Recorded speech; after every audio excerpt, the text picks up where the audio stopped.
खानेवाल के नवाही इलाके अब्दुल हकीम में दरियाए रावी में इंतहाई ऊंचे दर्जे का सैलाब। हेड सदनाई से पहले माईसफूरा बंद तोड़ने के बावजूद दरियाए रावी में सैलाबी सूरत हाल बरकरार। खानेवाल में आज सुबह दरियाए रावी में पानी की सतह 1,92,000 क्यूसिक तक रिकॉर्ड की गई। इंतजामिया कहती है कि हेड सदनाई पर इस वक्त 1,64,281 क्यूसिक पानी का बहाव नोट किया गया है। आपको बताएं कि हेड सदनाई हेडवर्क्स को बचाने के लिए माई सफूरा बंद को 2 मकामात से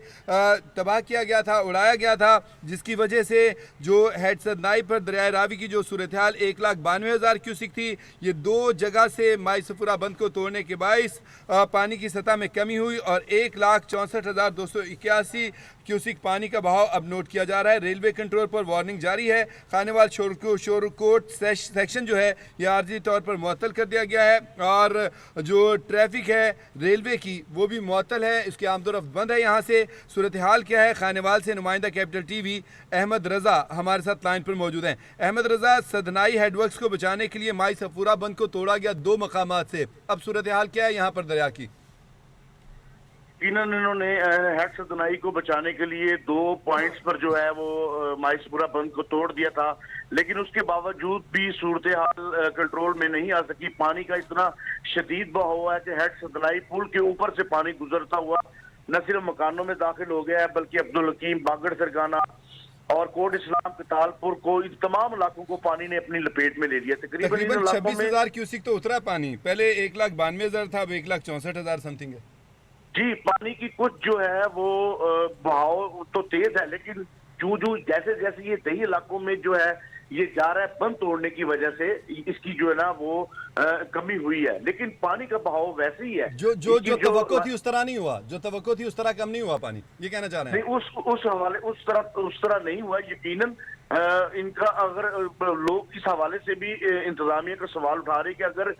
इतने ज्यादा इलाके को ही पहले से मकसद डुबाना था, यहाँ पर पानी आना था, तो इसको पहले ही इस तरीके से मैनेज किया जाता या बंद को तोड़ दिया जाता कि इतने ज्यादा इलाके, इतने बड़े इलाके में ना फसलें खराब होती है और रेलवे ट्रैक तक जो है, रेलवे ट्रैक और तमाम ट्रैफिक भी जो है ना बंद हो चुकी है। तमाम जंग और शोरकोट रोड पर ये अगर आप अहमद रजा थोड़ा समझाएंगे, अगर पहले तोड़ देते बंद तो कैसे फसलें तबाह ना होती? जो खड़ी फसलें बंद तोड़े हैं तो जाहिर सी बात है वो तो फसलों में निकलेंगे, या पहले किसी नहर की सूरत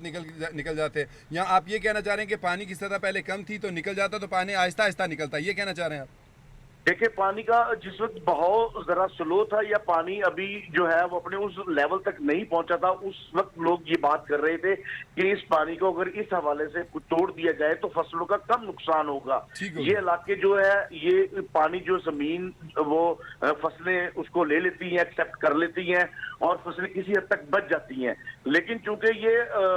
एकदम इकट्ठा पानी होके छोड़ा गया तो वो एकदम फ्लो में आया और उसने सब कुछ बर्बाद कर दिया। ये शुरू जी यकीनन शुरू वाली फसलों का तो नामो निशान ही मिट गया और जो दूर के इलाके हैं उन इलाकों में फसलें बिल्कुल पानी से डूब चुकी हैं। खास तौर पे धान की इस फसल इस इलाके में जनूबी पंजाब में सबसे ज्यादा काश्त होती थी, जिसका नामो निशान मिट गया है। और कपास की फसल भी, उसका भी यही हाल है। कपास की फसल के साथ साथ गन्ने की फसल उसकी भी जो है ना वो तमाम गिर चुकी है और उसका नामो निशान इस इलाके से मिट चुका है। काश्तकार बहुत ज्यादा परेशान है। उनका ये कहना है कि इतनी बड़ी दही आबादी को इंतजाम अगर इस हवाले से कर लिए जाते, हमें बताया जाता, तो उस को देखकर हम अपनी सोइंग करते,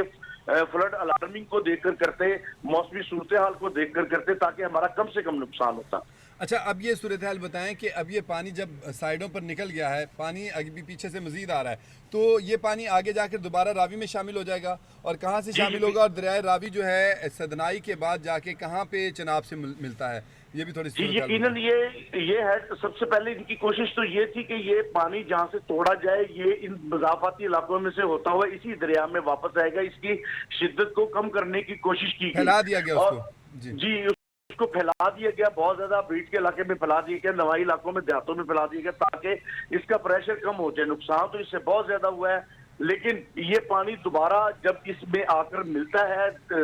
नहर में आता है, तो उसकी शिद्दत कम हो चुकी होती है, लेकिन जो पहले का फ्लो चल रहा है उस हवाले से जो है उसका जो लेवल कम हुआ है, लेकिन अभी भी अलार्मिंग सूरत हाल है, क्योंकि हर तरह की आमदोरफ्त तो बंद हो चुकी है, लोग भी परेशान हैं। बहुत सारे लोग ऐसे भी हैं जो इमदाद की काले कर रहे हैं। कुछ लोग खानेवाल में अपने अजीज रिश्तेदारों के यहाँ पहले शिफ्ट हो चुके थे माल मवेशी लेकर, लेकिन कुछ लोग इस ख्याल पर थे कि ये बंद को तोड़ दिया जाएगा, इतना बड़ा नुकसान नहीं होगा, इतना बड़ा पानी इलाके में नहीं आएगा। अच्छा अहमद रजा, रेलवे ट्रैफिक भी बंद की गई है और जो जीटी रोड से और आम ट्रैफिक है वो भी कहाँ से ट्रैफिक बंद है और उनका मुतबादिल क्या दिया गया, अगर कोई दिया गया है रिपोर्ट्स हैं आपके पास तो हमें बताइएगा। देखिए, फिल वक्त तो जो है वो इंतजामिया की इंतहाई प्रायोरिटी ये है कि इंसानी जानों को बचाया जाए, और उसके हवाले से जो भी हवाती इकदाम करने चाहिए वो इंतजामिया कर रही है, चाहे वो रेलवे ट्रैक को आर्जी तौर पे बंद करना है या ट्रैफिक जो आम गुड्स ट्रांसपोर्ट जो अब्दुल हकीम की तरफ से इधर जाती है उसको रोकना है। उसको वहां पर इंतजामिया ने रोक दिया है कि ये पानी का एक फ्लो जो बड़ा रेला आना था आ चुका, ये गुजर जाए। उसके बाद अगर डैमेजेस सड़क या रेलवे ट्रैक की होती है तो यहाँ पर गुजरने वाली हमारे पास इतला है ना, उसमें कहा गया खानेवाल से बरास्ता मेन लाइन साहिवाल जो आमदोरफ्ता यहाँ पे बहाल है, और जो खानेवाल शोरकोट सेक्शन है ये आर्जी तौर पे बंद किया गया, और इसके बाद कबीरवाला से जंग और शोरकोट के लिए हर किस्म की ट्रैफिक को भी बंद किया गया। बिल्कुल हर तरह की ट्रैफिक जो है ना यहाँ पर बंद हो चुकी है, चाहे वो ट्रैफिक छोटी है या बड़ी ट्रांसपोर्ट है, उसको इसीलिए बंद कर दिया गया है कि लोग किसी भी हवाले से रिस्क ना ले और अपनी ट्रांसपोर्ट को मतलूबा मकाम पर पहुंचाने के लिए, जल्दबाजी के लिए किसी दरिया के बहाव में या उसमें कोई बड़ा नुकसान ना हो जाए, जिसको इंतजामिया को बाद में कवर करना मुश्किल ये भी बताइए अहमद रजा, कौन कौन से इलाके जैसे बागर पुल है, अब्दुल हकीम है, और कौन कौन से इलाके हैं जो इसकी लपेट में आए हैं? देखिए, तहसील कबीरवाला जो जिला खानेवाल की एक बहुत बड़ी तहसील है, बहुत बड़ा नवाई इलाका है। यहाँ पर अब्दुल हकीम एक बहुत बड़ा इलाका है, बागड़ सरगाना, कुंड सरगाना, कोट इस्लाम, कतालपुर, और ये तमाम इलाकों को पानी ने अपनी लपेट में लिया और यहाँ पर फसलें बिल्कुल खत्म हो चुकी हैं। और ये जो दादवाना पतन है, सराय सधु पतन है, ये क्या ये मज़ाफ़ाती इलाके हैं, कस्बे हैं, देहात हैं, ये क्या जरा इनके बारे में बताएं, और आबादियाँ कितनी हैं यहाँ पर? ये नवाई ये मज़ाफ़ाती इलाके हैं, लोग अपनी अपनी बहनियों पर बैठे हुए हैं, लेकिन कल्टीवेट एरिया है ये, तमाम काश्तकारों का, यानी कि उनका अपना एरिया काश्त की हुई है, यहाँ पर फसलें दूर दूर तक बैठे हैं, कुछ आबादियां इकट्ठी भी बैठी हैं, लेकिन ये ज्यादातर इलाका जो है वो स्कैटर्ड है, मुख्तलिफ बहनियों में, मुख्तलिफ रहायशी इलाकों में। यहाँ पर लोगों को इसलिए भी निकालने में मुश्किल पेश आ रही थी इंतजामिया को कि एक को लेकर जाते थे और फिर 6-7 किलोमीटर का सफर करने के बाद दूसरे फंसे हुए लोगों को वापस लेकर आना उनके लिए मुश्किल पेश आ रही थी, लेकिन ये इंतजामिया ने किसी हद तक ऐसे इकदाम उठाए जिसकी वजह से कोई अभी तक जानी। अच्छा, एक आखिरी सवाल है कि महफूज मकामात कौन से बनाए गए, वहाँ पे अब तक कितनी आबादी को मुंतकिल किया जा सकता है, माल मवेशी? जी, ये जो गवर्नमेंट की हाई स्कूल है वहां पर और जो सरकारी बिल्डिंग्स हैं उन पर इनके माल मवेशी और इनको लाकर वहां पर जानवरों को चारा भी दिया जा रहा है। कोशिश ये की जा रही है कि इनको किसी किस्म की तकलीफ ना हो। और दूसरी बात, इनकी हेल्थ के हवाले से अब डिस्ट्रिक्ट गवर्नमेंट ने वहां पर हेल्थ टीमें भेजी है, जो इनकी खास तौर पे स्किन एलर्जी के हवाले से कुछ लोगों ने शिकायत की थी कि हमें यहाँ पर प्रॉब्लम्स आ रही हैं, ठीक है, उसको कवर करने के लिए इंतजामिया हेल्थ डिपार्टमेंट को बहुत ज्यादा एक्टिव कर दिया इस इलाके में।